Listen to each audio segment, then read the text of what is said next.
अच्छा जी, आज का लेक्चर हम स्टार्ट करते हैं। Book 2, subject pharmaceutics. ठीक है, चैप्टर नंबर 6 हम कर रहे हैं। चैप्टर नंबर 6 का जो कल हमने टॉपिक किया था, classification of dosage form on the basis of formulation and on the basis of route of administration, ये दो हमने कल टॉपिक कर लिए थे। ठीक है, आज हमने जो स्टार्ट करना है वो है लिक्विड डोजेज फॉर्म्स। नाम से जाहिर है, ये आप classification of dosage form on the basis of formulation के अंदर आपने पढ़ा कि लिक्विड डोजेज फॉर्म है, सेमी सॉलिड है, ठीक है, सॉलिड है, ये आप लोगों ने देखा था। इसलिए लिक्विड डोजेज फॉर्म जो पहली फार्मूलेशन आपने पढ़ी थी उसमें हम आज ये लिक्विड डोजेज फॉर्म स्टार्ट कर रहे हैं। लिक्विड डोजेज फॉर्म में सबसे पहले ये आपके सामने पिक्चर्स के अंदर भी दिखाया जा रहा है, ये जितनी भी आपको डोजेज फॉर्म नजर आ रही हैं, चाहे इंजेक्टेबल्स हैं, चाहे आई ड्रॉप्स है, ठीक है, सीरप्स वगैरह, या जो भी है वो लिक्विड फॉर्म के अंदर आपको जो मार्केट में अवेलेबल होते हैं वो सब के सब लिक्विड डोजेज फॉर्म कहलाते हैं। तो लिक्विड डोजेज फॉर्म में सबसे पहले आ जाता है जी सोल्यूशन।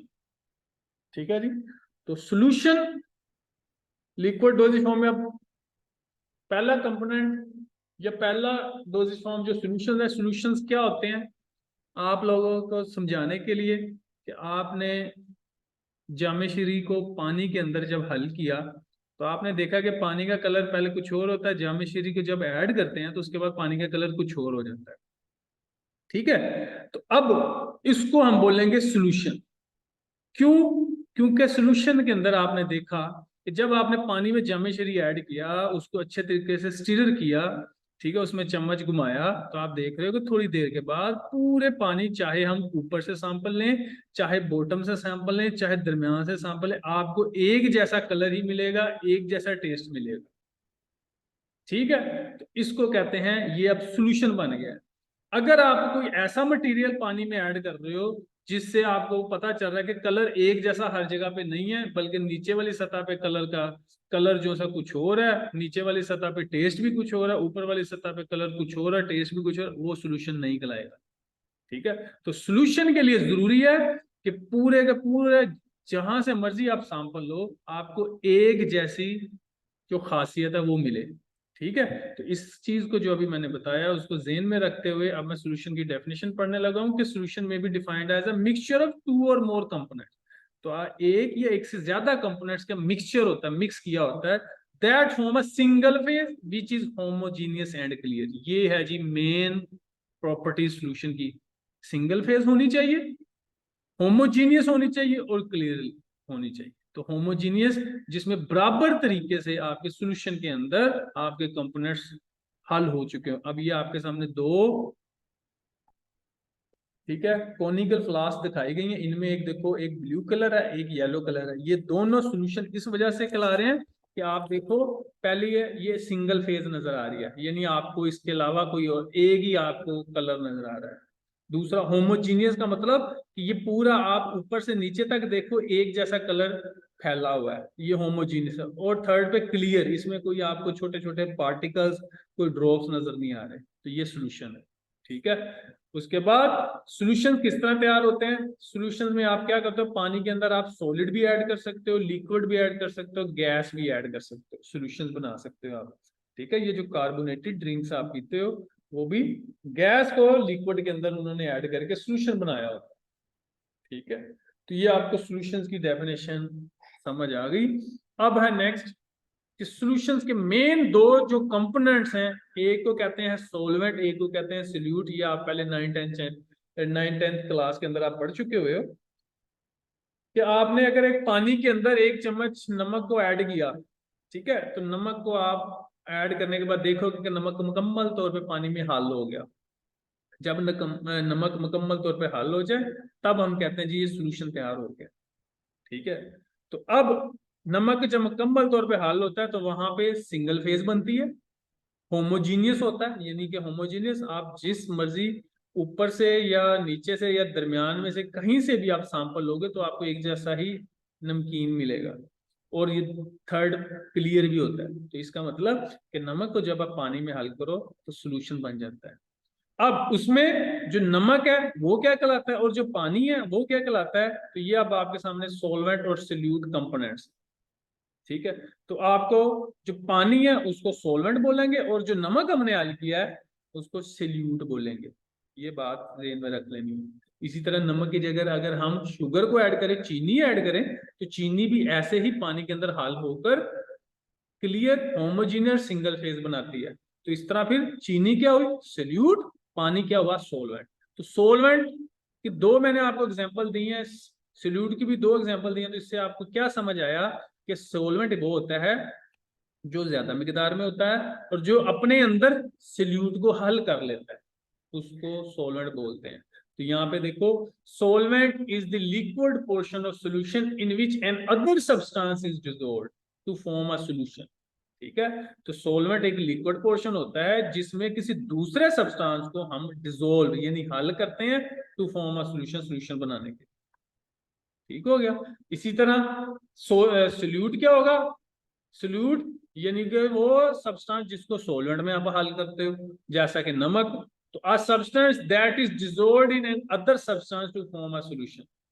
समझ आ गया। तो ये ब्रैकेट में सॉल्वेंट लिखा हुआ है, यानी कहने का मतलब कि ऐसा सब्सटेंस जिसको हम सॉल्वेंट में डिसॉल्व करें वो सॉल्यूट कहलाता है। सॉल्वेंट क्या होता है, जिसके अंदर हम सॉल्यूट को डिसॉल्व करें वो सॉल्वेंट कहलाता है।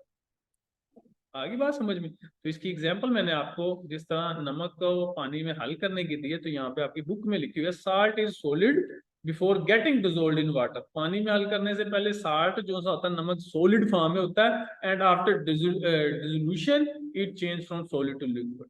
ठीक है, तो जब आप इसको डिसॉल्व कर लेते हो तो ये सॉलिड से लिक्विड में बदल जाता है। ठीक है जी।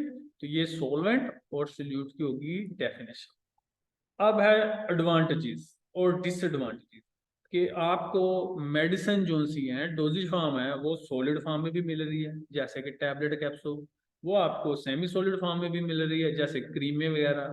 तो ये सोल्यूशन जो है सोल्यूशन फॉर्म में भी आपको मिल रही है।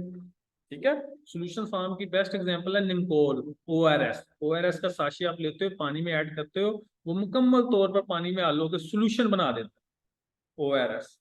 तो अब वो पूछ रहे हैं, यहाँ पे आपने लिखा हुआ है जी एडवांटेजेस क्या होते हैं सॉल्यूशन के। तो ये मैं आपको पहले एक चीज मैं आपको बता दूं कि आपकी बॉडी में जब आप टैबलेट, ये मैं टैबलेट लिख रहा हूँ, ठीक है, टैबलेट को आप बॉडी में लेके जाते हो, टैबलेट को आप खाते हो, ठीक है, पानी के गिलास के साथ, तो टैबलेट आपके स्टमक में जाके सॉल्यूशन फॉर्म में पहले कन्वर्ट होगी, पानी के साथ मिलके टैबलेट सॉल्यूशन फॉर्म में कन्वर्ट होगी। यहाँ पे मैं एसओएल लिख, जब ये सॉल्यूशन फॉर्म में कन्वर्ट होगी फिर तीसरा स्टेप आता है जी अब्जॉर्प्शन। फिर ये अब्जॉर्ब होगी, अब्जॉर्ब होके अपना असर दिखाएगी।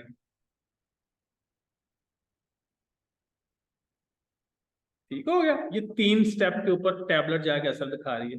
तो अगर टैबलेट को सॉल्यूशन फॉर्म में कन्वर्ट होने में 10 मिनट लग रहे हैं, ऑब्जॉर्ब होने में 5 मिनट लग रहे हैं, तो टोटल जी टैबलेट को असर दिखाने में 15 मिनट लग रहे हैं।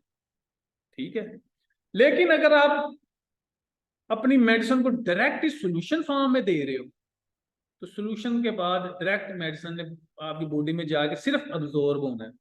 ठीक है, तो ये नहीं कि सॉल्यूशन से अब्जॉर्प्शन में अगर 5 मिनट लग रहे हैं, तो इसका मतलब जहां पे टैबलेट आपको 15 मिनट में रिजल्ट दे रही है, सॉल्यूशन आपको 5 मिनट में रिजल्ट दे रहा है। आगे बात समझ में। तो ये सबसे बड़ा एडवांटेज है सॉल्यूशन। ठीक है जी। तो ये मैंने जो अभी आपको एक 3 स्टेप्स बना के दिखाया, इसको ज़हन में रखो तब मैं एडवांटेजेस देख लो। पहला, they are homogeneous therefore medicament is uniformly distributed. ठीक है, पहला पॉइंट तो आपको समझ आना चाहिए कि ये होमोजीनियस होता है, यानी सॉल्यूशन को आपको हलाने की जरूरत नहीं पड़ती। ठीक है, शेक वेल बिफोर यूज नहीं है ये। आप सॉल्यूशन को कहीं से भी सैंपल लोगे, एक जैसी मेडिसिन हल हुई मिलेगी, क्योंकि सॉल्यूशन की डेफिनेशन ये है कि ये होमोजीनियस, क्योंकि इसमें मेडिसिन यूनिफॉर्मली डिस्ट्रीब्यूट बराबर तरीके से। पहला एडवांटेज। दूसरा, they are more quickly effective than tablet capsule because they are already in solution form and absorption start quickly. ये जो अभी मैंने आपको प्रोसेस बताया उसी को एक्सप्लेन किया गया कि ये पहले ही सॉल्यूशन फॉर्म में है, तो इसलिए ये जल्दी से अब्जॉर्ब होकर रिजल्ट देना शुरू कर देता है क्विकली। 2 पॉइंट हो गए। तीसरा, they can easily coloured flavoured and sweetened. आप सॉल्यूशन में अगर आपकी मेडिसिन कड़वी है, आप सॉल्यूशन के अंदर कलर भी ऐड कर सकते हो, फ्लेवर भी ऐड कर सकते हो, स्वीटेंड मीठा करने के लिए शुगर भी ऐड कर सकते हो, जिससे क्या होगा कि आपकी टैबलेट का जो कड़वापन है वो मास्क हो जाएगा, छुप जाएगा। तो ये सॉल्यूशन को आप ऐसा कर सकते हो, टैबलेट्स वगैरह को तो नहीं ना कर सकते आप ऐसा। चौथा पॉइंट है जी, चिल्ड्रन और patients who cannot swallow tablet और capsule can easily inject solution. तो आपके जो बच्चे होते हैं आप उनको टैबलेट्स नहीं दे सकते, जो पेशेंट बेहोश होते हैं या जो पेशेंट इस काबिल नहीं होते कि वो टैबलेट्स निगल सकें, उनको आप सॉल्यूशन देते हो। इवन के जो बूढ़े लोग होते हैं जिनको टैबलेट निगलने में मुश्किल होती है, उनके लिए सॉल्यूशन सबसे ज्यादा फायदेमंद है। ठीक है, तो ये 4 एडवांटेजेस हैं, लेकिन इसके साथ साथ सॉल्यूशन के कुछ डिसएडवांटेजेस भी हैं। ठीक है, तो अगर सॉल्यूशन के एडवांटेजेस है ना, तो इसके बाद फिर इसके बावजूद मेडिसिन आपको टैबलेट फॉर्म में मिल रही है, उसकी वजह ये है कि सॉल्यूशन के डिसएडवांटेजेस भी हैं। डिसएडवांटेज में सबसे पहले तो ये आ जाता है कि सॉल्यूशन के अंदर बैक्टीरिया फंगस की ग्रोथ सबसे ज्यादा होती है, क्योंकि बैक्टीरिया को फंगस को ग्रो करने के लिए नमी चाहिए होती है, और सॉल्यूशन के अंदर पानी वाफर मकदार में होता है, इसलिए यहाँ पे सॉल्यूशन जल्दी खराब हो जाता है। ठीक हो गया, तो यहाँ पे ये पहली line, they are less stable as compare to solid dosage form. बस यहां तक ही बेशक इसको कर लो। ठीक है, ये इतनी लाइन ही काफी है, फुल स्टॉप लगा लो सॉलिड डोजेज फॉर्म। ठीक है, लेकिन आगे देखो, because deterioration is faster in solution. Deterioration यानी तोड़ फोड़, गंदगी की मिलावट। ठीक है, ये सारी सॉल्यूशन के अंदर ज्यादा तेजी से होती है। ये सिर्फ पढ़ने के लिए है, लेकिन आपका सेंटेंस यहां तक भी अगर आप याद कर लेते हो पूरा हो जाता है, they are less stable as compare to solid dosages. बस ठीक है, आगे देखो, in some medicament their unpleasant taste and flavour is difficult to mask. अब सॉल्यूशन के अंदर कुछ मेडिसिन अगर आपने ऐड किया तो उनका टेस्ट मास्क करना बहुत मुश्किल है, जिसकी एग्जांपल है कि साफी आप लोगों ने पिया होगा, साफी शरबत। साफी शरबत में जितनी मर्जी आप चीनी डालो, जितना मर्जी फ्लेवर डालो, साफी का जो टेस्ट है, जो उसकी स्मेल है, फ्लेवर है, वो नहीं चेंज होने वाला। तो इससे साबित हुआ कि कुछ मेडिसिन ऐसी होती हैं जिनका अनप्लीजेंट यानी ना खुशगवार जो टेस्ट, जायका, खुशबू होती है, वो हम चेंज नहीं कर सकते। ठीक है जी, तो ये आपका आज का टॉपिक सॉल्यूशन का हो गया कंप्लीट। यहां तक किसी कोई बच्चे का क्वेश्चन है? ठीक है, कोई पॉइंट है तो वो बताओ। ठीक है, क्लियर है सबको? सॉल्यूशंस डायरेक्ट कैसे, मैंने अभी आपको ओआरएस की एग्जांपल दिया, तो ओआरएस आप सॉल्यूशन बोतल में बनाते हो तो डायरेक्ट ही पेशेंट को दे रहे होते हो ना। ठीक है, ठीक हो गया जी, तो सॉल्यूशंस क्लियर हो गया। नेक्स्ट सब्जेक्ट हम स्टार्ट करते हैं, फार्माकोग्नोसी।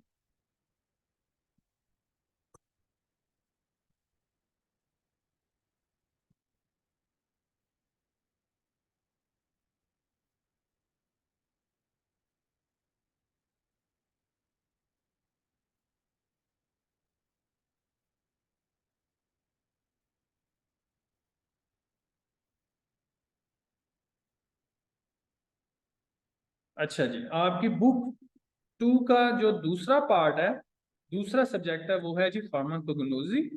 फार्माकोग्नोसी में हम चैप्टर नंबर 10 कर रहे थे। चैप्टर नंबर 10 की कल हमने जो ड्रग की थी वो की थी यूजीनिया कैरियोफिलस या लोंग। ठीक हो गया, ये हमने कल लोंग तक किया था, 6 ड्रग है ये आपकी। आज हमने 7 ड्रग करनी है, तो यहाँ पे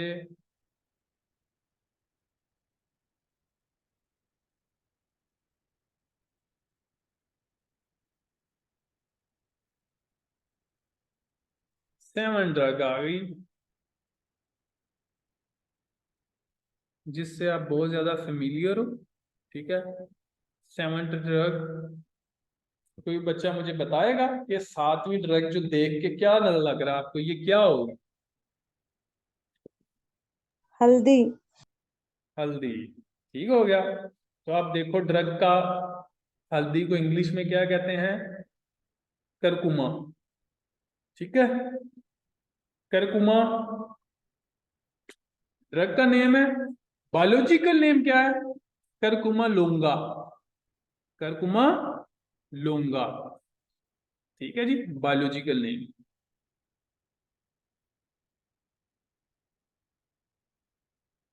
करकुमा लोंगा बोटेनिकल नेम भी बोलते हैं इसको, बायोलॉजिकल नेम भी बोलते हैं, साइंसी नाम भी अगर आपसे पूछा जाए तो सेम ही होता है, करकुमा लोंगा। दो पार्ट्स हैं इसके, पहला पार्ट जीनस को रिप्रेजेंट करता है, दूसरा स्पीशीज को रिप्रेजेंट करता है। ठीक है जी। केमिकल क्लास आप जैसा कि पिछली ड्रेस पढ़ते आ रहे हो, ये भी वोलाटाइल ऑयल ही की क्लास है। फैमिली इसकी हो जाती है जी जिंजीबरेसी। ठीक है, क्योंकि हल्दी अदरक के साथ मिलती जुलती है, तो अदरक की भी फैमिली जिंजीबरेसी है, हल्दी की फैमिली भी जिंजीबरेसी है। ठीक है जी, फैमिली आपने देख ली। अब है जी केमिकल कंस्टिट्यूएंट्स, इसके कौन कौन से केमिकल कंस्टिट्यूएंट्स हैं जो हमने देखने हैं। तो जी सबसे पहले एक ही केमिकल कंस्टिट्यूएंट है इसमें, जिसका नाम है करक्यूमिन। ठीक है, करक्यूमिन। करक्यूमिन ये इतना इफेक्टिव केमिकल है ना कि आप लोगों ने देखा होगा कि अगर किसी को कोई चोट वगैरह लगी हो ना, तो आप लोग टोटके के तौर पर घर से सुनते कि इसे दूध में हल्दी डाल के दो। ठीक है, इसका क्या मतलब है? दूध में हल्दी क्या है, इसका मेडिसिनल यूज है कि ये एंटी इंफ्लेमेटरी है। एंटी इंफ्लेमेटरी यानी कि स्वेलिंग को कम कर। ठीक है, दूसरा यूज इसका कि जोंडस, अगर आप लोगों को जोंडस है, लीवर का जोंडस क्या होता है, यरकान। यरकान क्या होता है, लीवर की डिजीज है ये। अगर आपको लीवर की डिजीज यानी कि यरकान है, जोंडस है, उसमें बड़ी जबरदस्त है ये हल्दी। ठीक है, यूज इन गॉल स्टोन, जो आपके पित्ते के अंदर स्टोन्स पड़ जाते हैं, बन जाते हैं, उनके लिए भी ये बड़ी जबरदस्त है। ठीक है, तो ये इसके तीन मेडिसिनल यूजेस हैं करक्यूमिन के। ठीक हो गया, तो ये आपकी वोलाटाइल ऑयल्स की ड्रग होगी खत्म। अब अगली जो सी क्लास हमने करनी है जनाब, वो है रेजिन्स। रेजिन्स की क्लास, ये आज हम इसकी क्लासिफिकेशन देख लेते हैं। एक बात के define resin, what are the classification of resin, या write a note on classification of the resin. ये क्वेश्चन बहुत दफा आपके पांच पेपर्स में आया हुआ है। ठीक है जी, तो आज हम रेजन को स्टार्ट करते हैं। रेजन को स्टार्ट करने से पहले मैं आपको एक डायग्राम बना के दिखा दूं कि आप लोगों ने स्ट्रक्चर देखा होगा प्लांट के सेल का। तो प्लांट के सेल का अगर स्ट्रक्चर में आपको बना के दिखाऊं, तो आप नॉर्मल जो प्लांट होता है उसमें इस तरह गोल गोल से सेल होते हैं। ठीक है, इन सेलों के नीचे अगले सेल, इसी तरह ये, जिस तरह मैं आपको यहाँ पे दिखा रहा हूँ। ठीक है, इसी तरह के सेल्स होते हैं ये। फिर उसके नीचे अगली लेयर होती है सेलों की। ये एक नॉर्मल जो प्लांट्स है ना आपके, उनका मैं स्ट्रक्चर आपको दिखा रहा हूं। ठीक है जी, लेकिन जो प्लांट्स जिनमें से रेजन निकलता है, रेजन कहते हैं एक्सुडेट को। एक्सुडेट मतलब के गम निकलना, गूंद वगैरह का निकलना। ठीक है, इनको हम एक्सुडेट्स बोलते हैं। ठीक है, एक्सुडेट्स। बात आ गई समझ में? तो यहां पे अब क्या होगा जी, यहाँ पे अब प्लांट्स के अंदर जिनके अंदर ये एक्सुडेट्स होते हैं, तो उनमें आप देखोगे कि उनके अंदर क्या होगा जी, कि इस तरह करके एक बड़ी सा, जो ब्लैक कलर का मैं आपको डायग्राम दिखा रहा हूँ, एक बड़ी सी कैविटी होती है।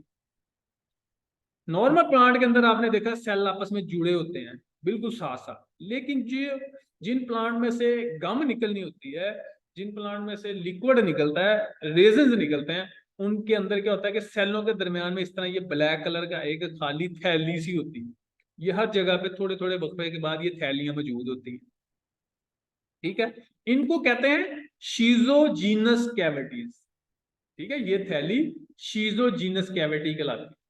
इन थैलियों के अंदर वो लिक्विड तैयार होता है। जब लिक्विड भर जाता है इनमें, तो ये थैलियां फट जाती हैं। इनमें से फिर वो जो लिक्विड होता है या जो गम होती है वो बाहर निकलना शुरू होती है, जिसको हम रेजन कहते हैं। आगे बात समझ में? तो रेजन अब आपको क्लियर हो जाना चाहिए कि रेजन क्या होते हैं। हर प्लांट में रेजन नहीं होते, कुछ प्लांट्स होते हैं जिनमें शीजोजीनस कैविटीज मौजूद हैं, उनमें रेजन होते हैं। ठीक है, तो अब रेजन की डेफिनेशन क्या बनेगी? Resin are solid semi solid plant exudates, कि ये सोलिड और सेमी सोलिड प्लांट एक्सुडेट होते हैं। ठीक है, यानी कि कुछ गम बाहर निकल के बिल्कुल सोलिड फॉर्म में होती है और कुछ नरम की नरम रहती है। तो जो नरम है उसको सेमी सोलिड कहते हैं, जो सख्त हो जाती है उसको सोलिड कहते हैं। तो ये एक्सुडेट्स हैं इन शीजोजीनस कैविटी, शीजोजीनस कैविटीज के अंदर। They are complex mixture of compound like resin alcohol, resin acid और रेजिन फिनोल्स। ठीक है, तो ये जो रेजन, ये जो लिक्विड प्लांट से निकल रहा है ना, तो ये रेजन के साथ अल्कोहल मिल जाए तो रेजन अल्कोहल, ये भी आपके प्लांट्स में से निकल रहा है। रेजन के साथ एसिड मिल जाए तो रेजन एसिड कहलाएगा, तो ये भी मिल रहा है, रेजन फिनोल्स भी मिल रहा है। ठीक है जी, तो ये रेजन की डेफिनेशन हो गया।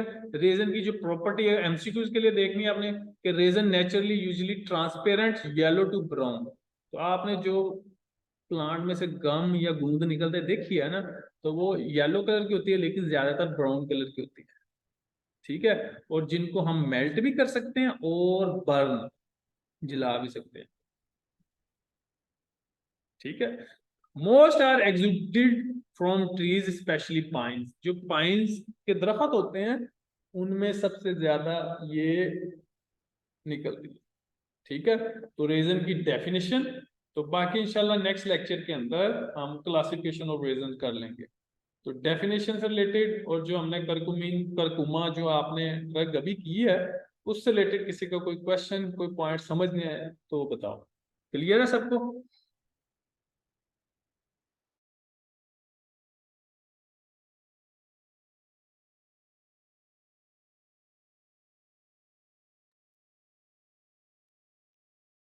ठीक हो गया, तो बाकी आपका फिर नेक्स्ट लेक्चर थोड़ी देर तक स्टार्ट होता है। ठीक है, थोड़ी थोड़ी देर तक आपको सर ज्वाइन कर लेंगे। तो इंशाल्लाह कल होती है मुलाकात, तब तक के लिए अल्लाह हाफिज।